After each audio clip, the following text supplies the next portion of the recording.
હોસ્પિટલમાં તપાસ કરાવી લેવી જોઈએ। સુરતના કમેલા દરવાજા વિસ્તારમાં આવેલી જાણીતી મિલેનિયમ એક ટેક્સટાઇલ માર્કેટમાં આજે સવારે 10:30 વાગ્યે ટોપ ફ્લોર પર આવેલી દુકાનોમાં ભીષણ આગ ફાટી નીકળતા અફરાતફરી મચી ગઈ હતી। અંદાજે 3600 જેટલી દુકાનો ધરાવતી આ વિશાળ માર્કેટના ઉપરના માળે 5 થી 7 દુકાનો આગની લપેટમાં આવી જતા કરોડો રૂપિયાના કાપડનો જથ્થો બળીને ખાખ થઈ ગયો હતો। ઘટનાની ગંભીરતાને જોતા સુરત ફાયર બ્રિગેડ દ્વારા બ્રિગેડ કોલ જાહેર કરી 10 થી વધુ ફાયર સ્ટેશનની 17 જેટલી ગાડીઓ ઘટના સ્થળે રવાના કરવામાં આવી હતી। ધુમાડાના ગોટેગોટાને કારણે વેન્ટિલેશનમાં મુશ્કેલી પડવા છતાં ફાયર ફાઇટરોએ ભારે જહેમત બાદ આગ પર કાબુ મેળવ્યો હતો, જેના પગલે હજારો વેપારીઓએ રાહતનો શ્વાસ લીધો હતો।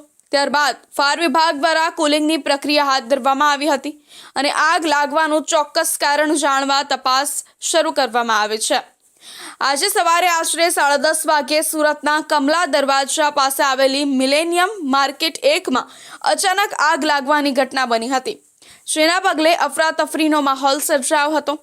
ઘટનાની જાણ થતાં જ ફાયર બ્રિગેડનો કાફલો હરકતમાં આવ્યો હતો અને અલગ અલગ 9 ફાયર સ્ટેશનની ગાડીઓ તાત્કાલિક ઘટના સ્થળે રવાના કરવામાં આવી હતી। આગ ખૂબ મોટા પ્રમાણમાં ફેલાઈ હોવાથી મેજર કોલ જાહેર કરવામાં આવ્યો હતો।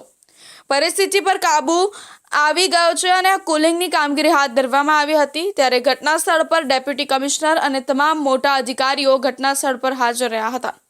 સુરતના મિલેનિયમ એક માર્કેટમાં લાગેલી ભીષણ આગ આખરે ફાયર ફાઇટરોની ભારે જહેમત બાદ પૂર્ણપણે ઓલવી દેવામાં આવી છે।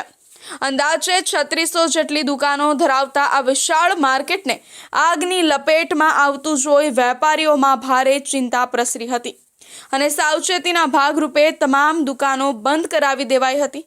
જોકે સદનસીબે આગ પર કાબુ મેળવી લેવાતા મોટી જાનહાનિ ટળી છે। પરિસ્થિતિ અંડર કંટ્રોલ છે। લગભગ કલાક 2 કલાક જેવો હજી કુલિંગ કામ નહીં ચાલશે। અત્યારે હાલ સંપૂર્ણ કંટ્રોલમાં છે, છતાં પણ કામગીરી અત્યારે ચાલુ છે। કઈ રીતે આગ લાગી હતી? આગનું કારણ કશું જાણવા મળેલ નથી। કોઈ અંજાન વ્યક્તિ દ્વારા ફાયર કંટ્રોલમાં ફોન કરવામાં આવ્યો હતો અથવા કદાચ દુકાનના કોઈ માલિકે ફોન કરેલો, જેને ધ્યાને લઈ અને ઘટના સ્થળ પર પહોંચી વધારે પ્રમાણમાં ફાયર વ્હીકલની જરૂર હોય બીજી ફાયર સ્ટેશનને જાણ કરતા બીજી બધી ગાડી ઘટના સ્થળે આવી અને BS સેટ પહેરી અને કામગીરી ચાલુ કરેલી હતી। પણ અત્યારે હાલ જે આગ છે એ કાબુમાં છે। કેટલી દુકાનમાં આગ હતી?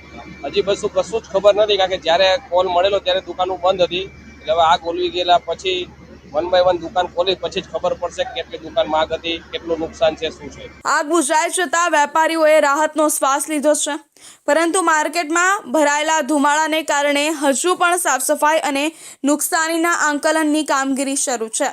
ઇન્વેસ્ટિગેશન કર્યા પછી જ કંઈક આંકડો કે કંઈક વસ્તુ કે પરિસ્થિતિનો ખ્યાલ આવે।